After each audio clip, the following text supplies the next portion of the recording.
You are alone and unarmed in the green hell of a Caribbean jungle. You're being trailed by a pack of fiercely hungry dogs and a mad hunter armed for the kill. A mad hunter who believes that you, a human being, are the most dangerous game. Join us now. Richard Connell tells his unforgettable story, The Most Dangerous Game. My name is Rainford.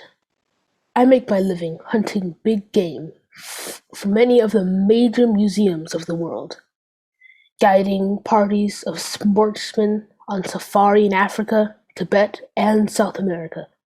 Perhaps you had occasion to run across some of my books, but even if you have, there's one incident that you won't find described in them, the full story of my most terrible hunt. It all began on a private yacht en route to Rio. Whitney, my host, was smoking pipes on deck, lounging back in steamer chairs, enjoying the sensuous drowsiness of the warm night.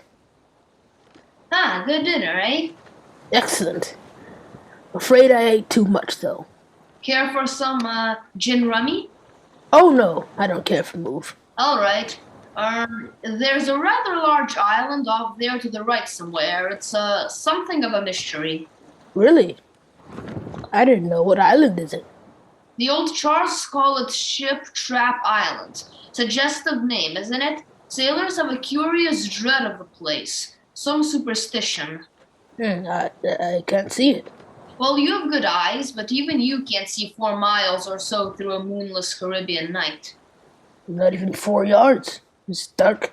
It'll be light enough in Rio. Oh, by the way, hope the guns come from parties. We should have some good jaguar hunting up the Amazon. Great sport hunting. Best in the world. Yes, for the hunter, not for the jaguar. Or why not? They've no understanding. Ah, even so, I rather think they understand one thing, fear. The fear of pain, the fear of death. Huh? Oh, rot, Whitney. Who cares how the jaguar feels? Perhaps the jaguar does. Oh, you're a big game hunter, not a philosopher. Look, the world is made up of two classes, the hunter and the hunted. We're lucky enough to be the hunters. You think we passed that island yet? You can tell in the dark. I hope so. Why? Oh, the place has a reputation, a bad one. Cannibals? Hardly. Even cannibals wouldn't live in such an isolated spot. But it's gotten into sailors' legends somehow. Did you notice? The crew seemed jumpy today. Yeah, they're a bit strange now that you mention it. Yes, it's a sort of dread. A kind of mental chill. I'll be hanged if I haven't felt it myself. Oh, pure imagination. Why? Or the superstitious sailor can infect a whole ship's company with fear. Maybe. Though sometimes sailors have an extra sense which tells them when they're in danger. Well, enough of that. I think I'll turn in. I'm not sleepy. I'll just have another pipe. Good night, then. See you in the morning. Yes, good night, Whitney.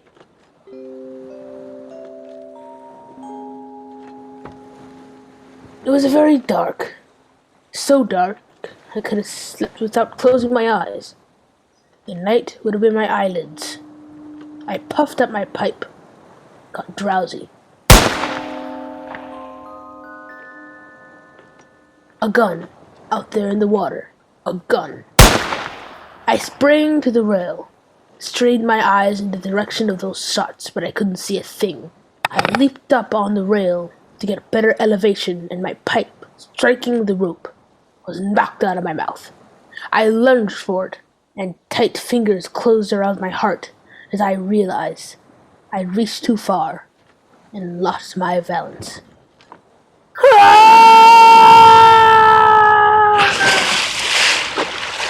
The blood-warm waters of the Caribbean closed over my head. When I came to the surface, the wash from the speeding yacht slapped salt water into my mouth, making me gag and strangling me. I coughed and spat it out and found my voice. Help! Help! Help! The lights from the boat moved steadily away. They quickly became faint, fireflies, and then they were blotted out by the night. I struggled out of my clothes and turned to the direction in which I heard those shots. I began swimming, slowly, conserving my strength.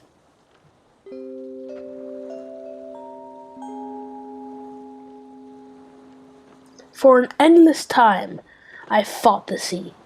I began to count my strokes. Thought I could possibly do another 100 before someone was shooting game. Almost at my very elbow, it seemed. Gaining fresh vitality, I swam towards the sound. Then I was in the breakers. In another moment, I was dragging myself from the swirling waters, pulling myself hand over hand to the narrow beach. Gasping, panting for breath, I saw that the dense jungle came down from the edge of the cliff, and I was on land. Blessed land! Safe on the soft, warm sand. I awoke late in the afternoon, sharp hunger picking at me. As I slowly came to my feet, I saw, not far from here, as I have been lying, signs of terrible struggle in the underbush that sloped so sharply to the beach. Some wounded thing, evidently a large animal, had thrashed about there in its death fright. Almost at my feet was a small, glittering object, an empty cartridge from a .22. That was odd. A hunter had his nerve to tackle a large brute with so small a gun. I examined the ground closely and found what I'd hoped for, the print of hunting boots. They printed up towards a recess in the cliff, and I hurried, for night was beginning to settle on the island.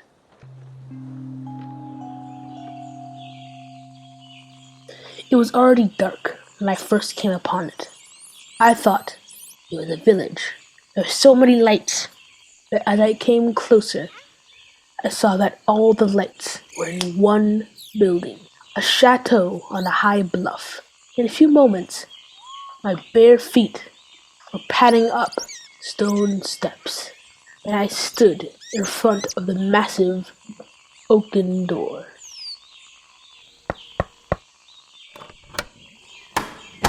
Good evening. Please don't be alarmed.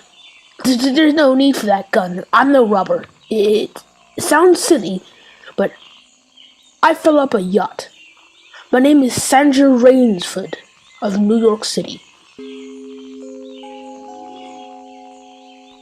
He was certainly not alarmed by me, this giant who stood facing me, the revolver in his hand, continued to point steadily at my chest. The man behind it was solidly built and black-bearded to the waist, and silent.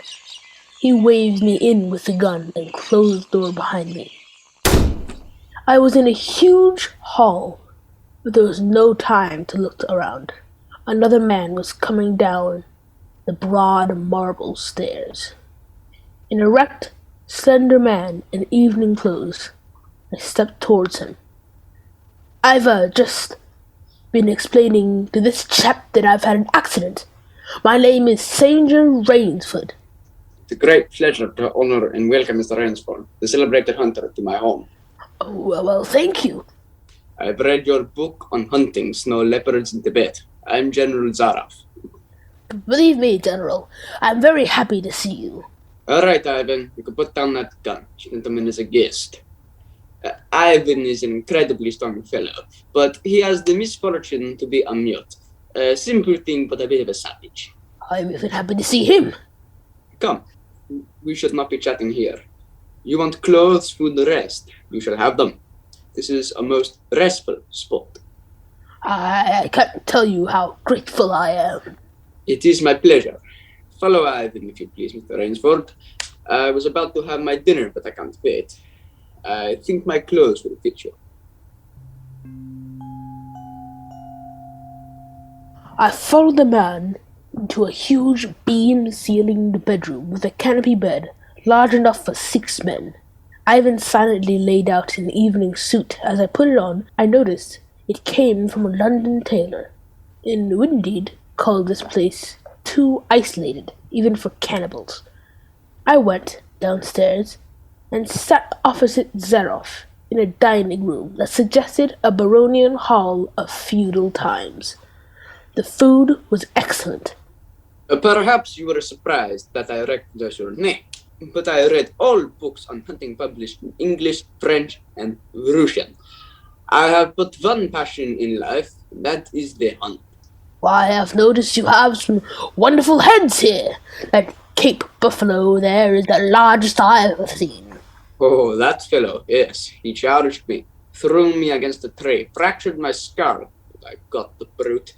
I've always thought the Cape Buffalo was the most dangerous of all big game. No, the Cape Buffalo is not the most dangerous. No? Here in my preserve on this island, I hunt more dangerous game. Why, is there big game on this island? The biggest. Really? Oh, it is not here naturally. I had to stock the island. What have you imported, General? Tigers? No. Hunting tigers ceased to interest me when I exhausted their possibilities. There is no thrill left in tigers, no real danger. I live for danger. A cigarette, Mr. Rainsford? Please. We will have capital hunting, you and I. But what game? I'll tell you. You will be amused, I know. I think I may say, in all modesty, that I have done a rare thing. I have invented a new sensation. May I pour another glass, Paul, sir? Thank you. I have been a hunter all my life. But after many years of enjoyment, I found that the hunt no longer fascinated me. It ceased to be what you call a sporting proposition. I always got my quarry. Always. And there is no greater bore than perfection. Then you're a very good hunter, General. No. I had merely discovered that the animals has nothing but his leg and his instincts. Instinct is no match for reason.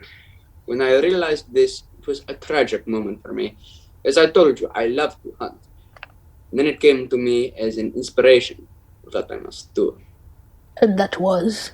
I had to invent a new animal to hunt. A new animal? Why, you're joking. I assure you I am not, sir. A new animal. And so I found one. I bought this island, built this house, and here I do my hunting. The island is perfect for my purpose.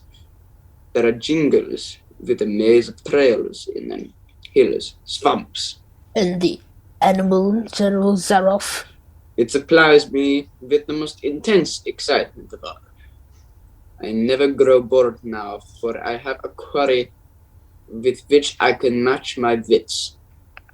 An ideal quarry with courage, cunning, and above all, reason. But no animal can reason. My dear fellow, there is one that can. I can't believe you're serious. Why, this is some grisly joke. Of course I'm serious. I'm speaking of hunting. You're speaking of murder! Surely your experiences in the war Did not make me condone cold-blooded murder. I'll wager you forget your notions when you go hunting with me. Why, you're a genuine new thrill in store for you, Mr. Rainsford. Thank you. But I'm a hunter, not a murderer. Oh dear me, that unfortunate word again. But I hunt the scum of the earth. Sailors from tramp ships, mongrels. Where do you get them? This island is called Ship Trap. There is a row of lights out there on the reef, which indicate a channel where there is none, only rocks. I control the lights from my tower. You wreck their ships, and then you shoot down the men. But I treat my visitors with every consideration. You get plenty of good food and exercise. They get into splendid physical condition. You shall see for yourself tomorrow. Would you like some more pork, please? What shall I see tomorrow? We'll visit my training school. It's in the cellar.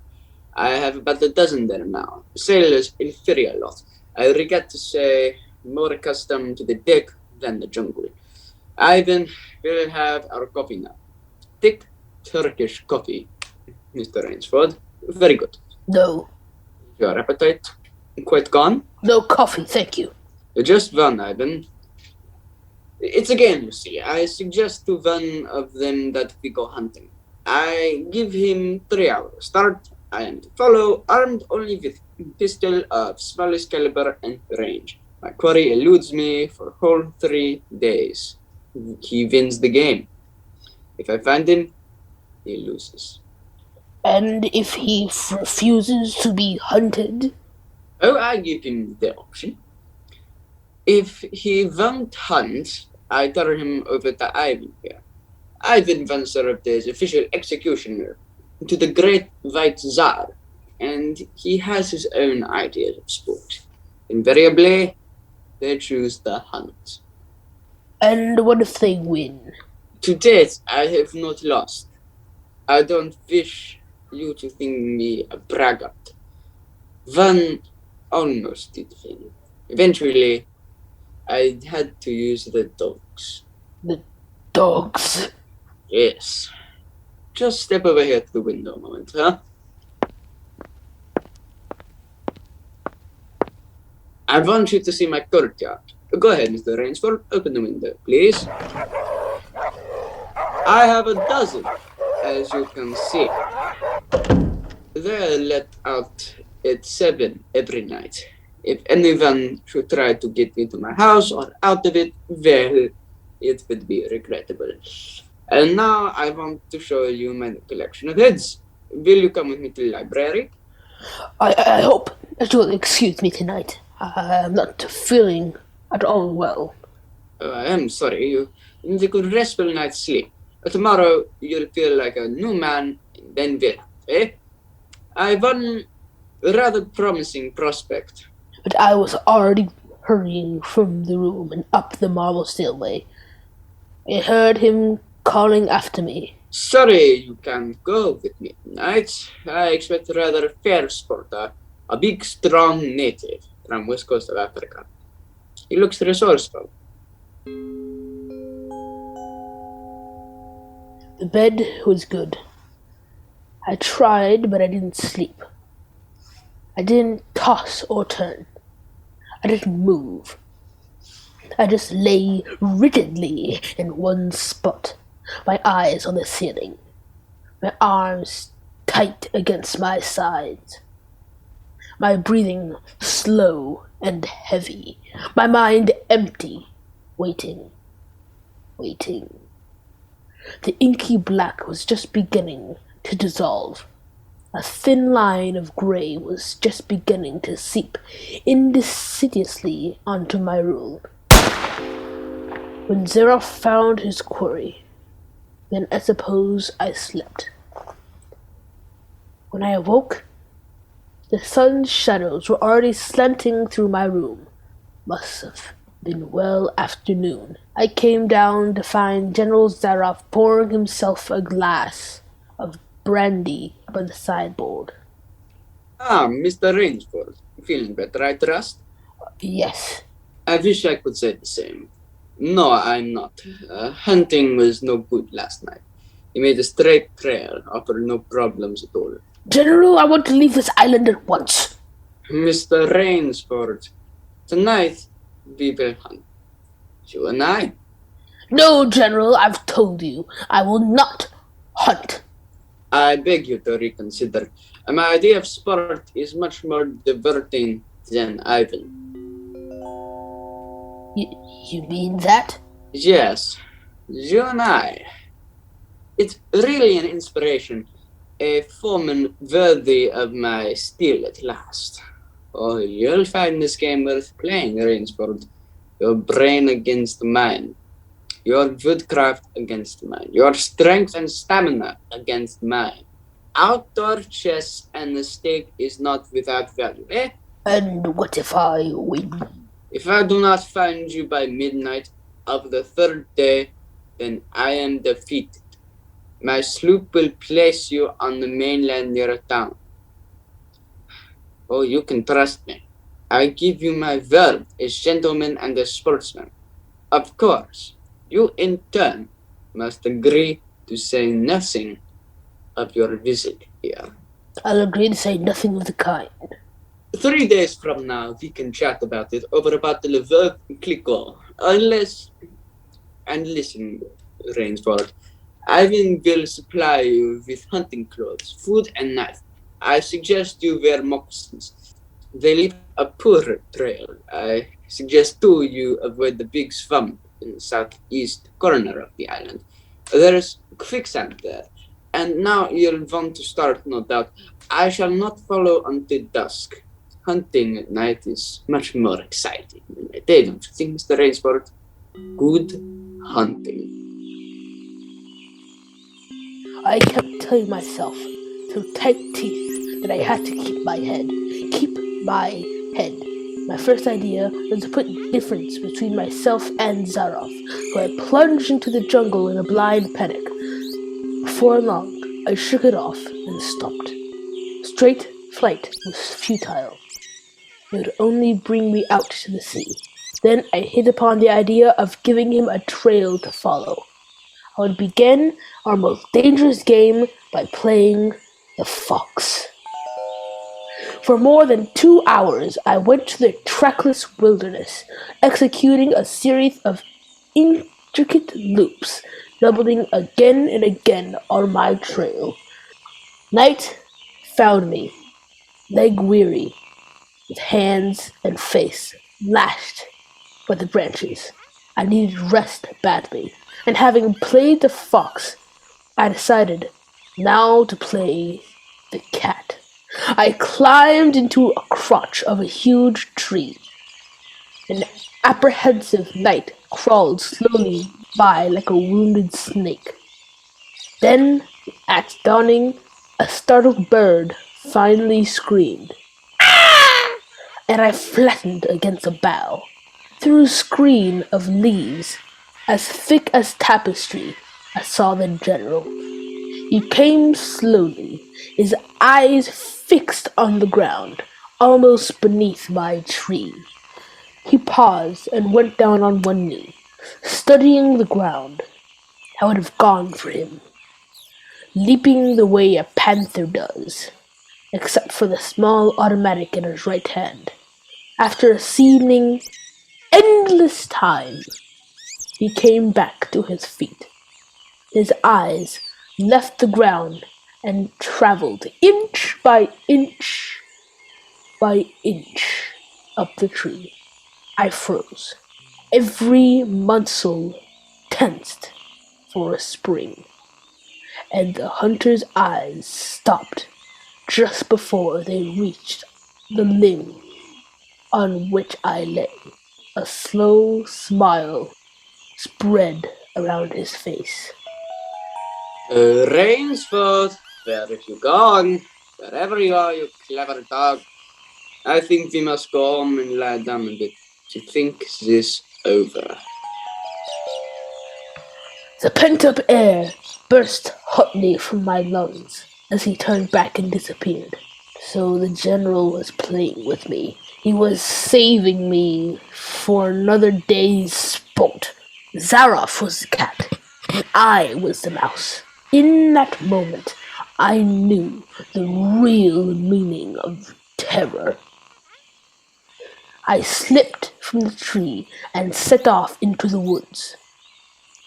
I had only gone a few hundred yards when I found a huge dead tree leaning against a smaller living one.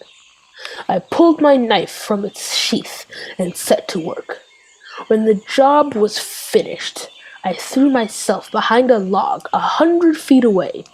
How long I waited, I don't know. It seemed like days. It was probably a few hours. Then he was coming again, with the sureness of a bloodhound.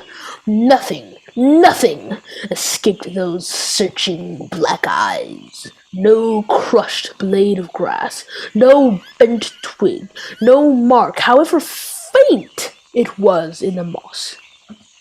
He was so intent on his stalking, he was upon the thing before saw it. His foot was touching the protruding branch that was the trigger.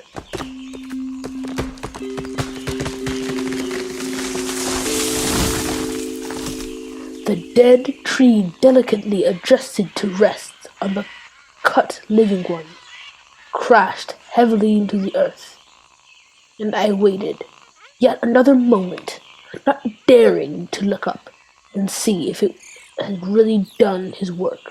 Aha! Rainsford, if you are within the sound of my voice, let me congratulate you.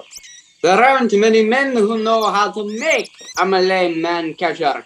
I'm a lucky man, Rainsford. My reflexes are still good.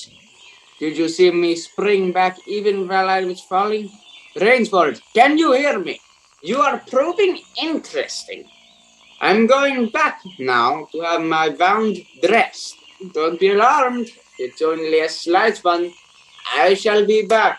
I shall be back. It was dark, and I had been going for hours. The vegetation became ranker. Insects were biting me savagely. Then, when mud began sucking viciously at my feet like giant leeches, I knew where I was, about to enter the dense swamp with its quicksand. However, the softness of the earth gave me an idea. I stepped back about a dozen paces out of the quicksand and began to dig. When the pit was above my shoulders, I climbed out. From some hard saplings, I cut stakes, sharpening them to a fine point. I planted the stakes at the bottom of a pit with their points up.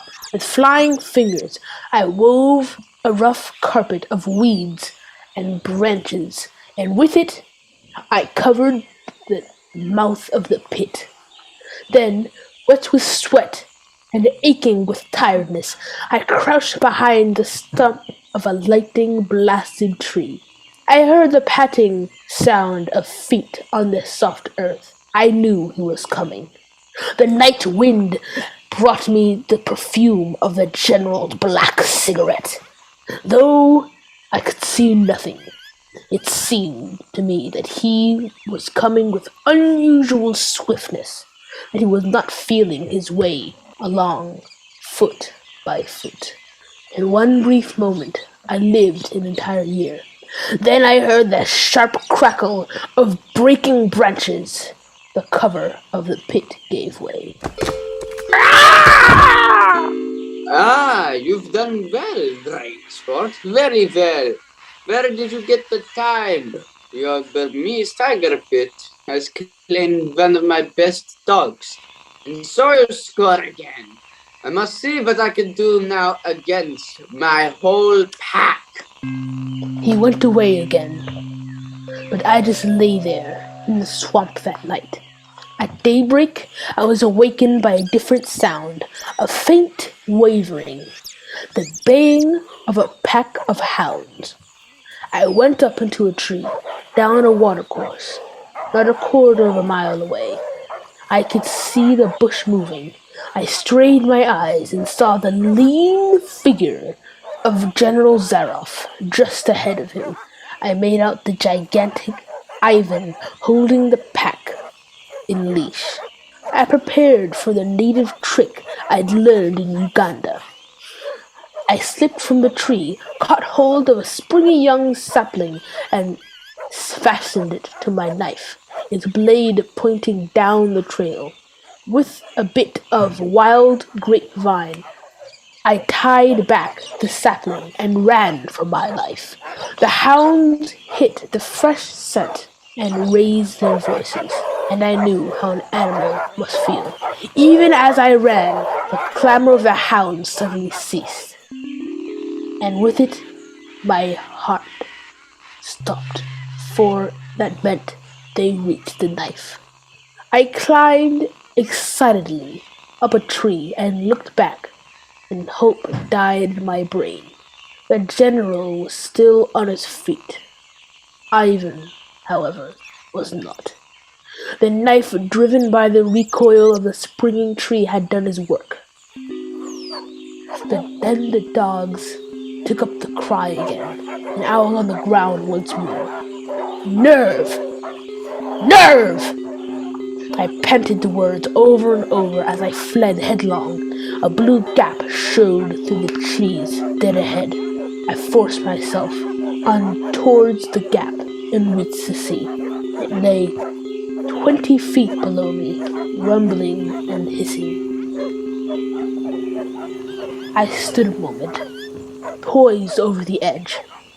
I heard the hounds. I knew it was the end. Then I leaped far on into the water. Well, it's been a busy day, Adam. A busy day. Oh, down, Adam, down. What's the matter, my boy? Hungry? All right, catch. Eh, quite a day. Not perfect, of course. Two slight annoyances. One is to be difficult to replace Ivan. And the other, well, our quarry escaped us, didn't he, Adam?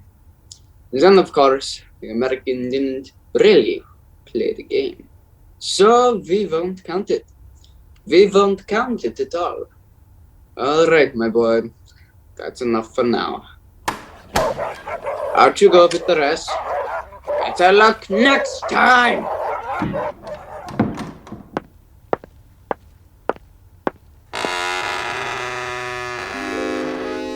Rainsford! Good evening. How did you get here? I swam. I found quicker than walking through the jungle. I congratulate you. You have won the game. No, General. Yes, of course you have. I'm still a beast at bay. Get ready, General Zaroff. I see. Splendid. One of us is to furnish a meal for the hounds. The other will sleep in this very excellent bed. Good, Rainsford. En garde.